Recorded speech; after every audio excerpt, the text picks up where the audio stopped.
नमस्कार दोस्तों। आज जो हम आईपीओ लाए हैं आपके लिए, वो बड़ा ही खास आईपीओ है।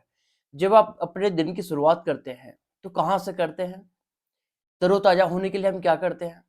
चाय की चुस्की के साथ अपने दिन की शुरुआत करते हैं।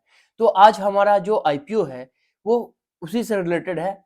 वो है इंडोंग टी का आईपीओ है। एशियन ग्रुप का कंपनी है, जो 1990 में बनी हुई कंपनी है। पहले किसी और प्रोमोटर होल्डिंग में कंपनी थी, अभी प्रोमोटर चेंज हो चुका है 2014 से। तो हम आगे बात करते हैं कि कंपनी क्या काम करती है।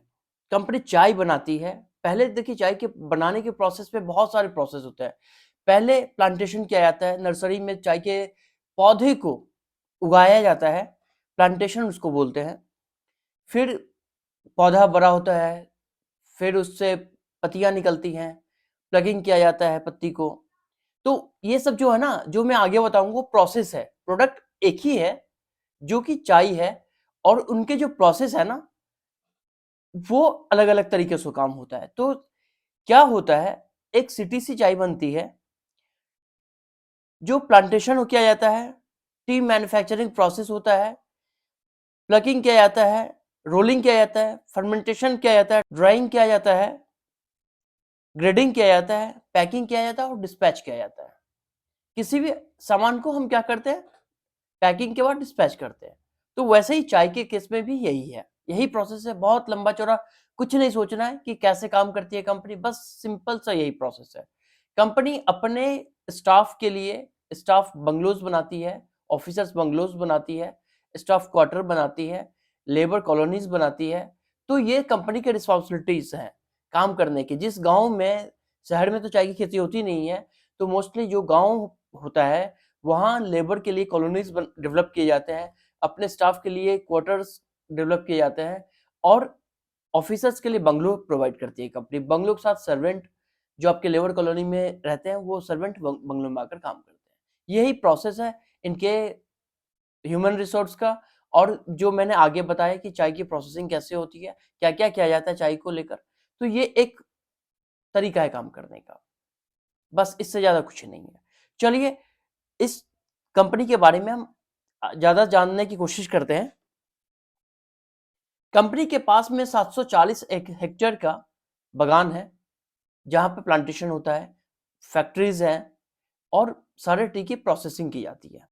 इंडिया में करीब 1.22 बिलियन का मार्केट है चाय का। जो चाय हम लोग यूज करते हैं, उसका मार्केट है इंडिया में सिर्फ 1.2 बिलियन 22 बिलियन का अप्रोक्सीमेट। तो ये आपका इतना बड़ा मार्केट है।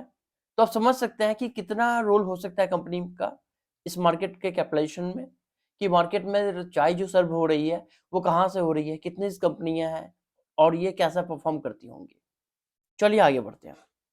तो कंपनी के फिनेंशियल्स की ओर नजर डालते हैं। बहुत कुछ नहीं समझना है, बस फिनेंशियल्स को समझिए। फिनेंशियल्स है इनका। 31 मार्च 2020 में टोटल एसेट्स है कंपनी का 4,136 लाख का एसेट्स है। और वहीं 31 मार्च 2022 में एसेट्स है कंपनी के पास में 4,324 लाख का। टोटल रेवेन्यू की बात करें, तो टोटल रेवेन्यू 31 मार्च 2020 में 1,672 लाख का है, और 31 मार्च 2021 में 2,313 लाख का। और वहीं 31 मार्च 2022 में 1,992 लाख का टोटल रेवेन्यू है। प्रॉफिट आफ्टर टैक्स की बात करते हैं, तो पहले तो मार्च में कंपनी माइनस में है, -120 लाख से, और फिर 21 में कंपनी प्लस में आती है, 127 लाख का पैट है। और फाइनली मार्च 2022 में पैट जो है, वो 131 लाख का पैट है। नेटवर्थ की बात करें, तो कंपनी का जो नेटवर्थ है 2020 में, वो है -421 लाख का। और 31 मार्च 2021 में कंपनी के पास में नेटवर्थ है -294 लाख का। और वहीं 31 मार्च 2022 में कंपनी के पास में नेटवर्थ है 863 लाख का। और वहीं टोटल बोरोविंग की बात करें हम, तो मार्च 2022 के हिसाब से 960 लाख का टोटल बोरोविंग है। ठीक है, ऑब्जेक्टिव क्या है, चलिए उसको जान लें। देखिए, ऑब्जेक्ट यही है, जो इनका जो प्लांट है, जलपाईगुड़ी में है, वेस्ट बंगाल में। जलपाईगुड़ी एक जगह है जहाँ पे इनका प्लांट है, जहाँ पे इनका गार्डनिंग होता है, प्लांटेशन होता है, फैक्ट्रीज है, सभी वहीं है। ठीक है, तो वहाँ क्या करना है, इनको वर्किंग कैपिटल की जरूरत है और एडिशनल प्लांट एंड मशीनरी लगाना है इनको। ठीक है, तो ये सब और छोटे छोटे जो एक्सपेंसेस होंगे उसको मीटअप करेंगे यहीं से। आईपीओ के फेस वैल्यू है 10 रुपये पर शेयर का, प्राइस रहेगा 26 रुपये पर शेयर, लॉट साइज रहेगा 4000 शेयर का, एक लॉट में आपको 4000 शेयर मिलेंगे। इशू साइज है 13 करोड़ का इशू है और फ्रेश इशू में है सारा, टोटली फ्रेश इशू है। ठीक है, बीएसई और एसएमई बोर्ड में कंपनी लिस्ट होगी। चलिए कुछ इंपॉर्टेंट डेट्स के बारे में जान लें हम, जो इंपॉर्टेंट डेट है कंपनी के उसके बारे में समझते हैं हम। 9 तारीख से आईपीओ ओपन हो जाएगा, सुबह 10 बजे से लेकर 13 फरवरी तक आप आईपीओ में लगा सकते हैं, 5 बजे शाम तक। अलॉटमेंट का डेट है 16 फरवरी को, और यदि अलॉटमेंट नहीं मिलता है तो रिफंड आपका इनिशिएट कर दिया जाएगा 17 फरवरी को, और डीमैट में आपको शेयर क्रेडिट कर दिया जाएगा 20 फरवरी को, 21 फरवरी को लिस्टिंग है। तो ये रहा आईपीओ के कुछ इंपॉर्टेंट डेट।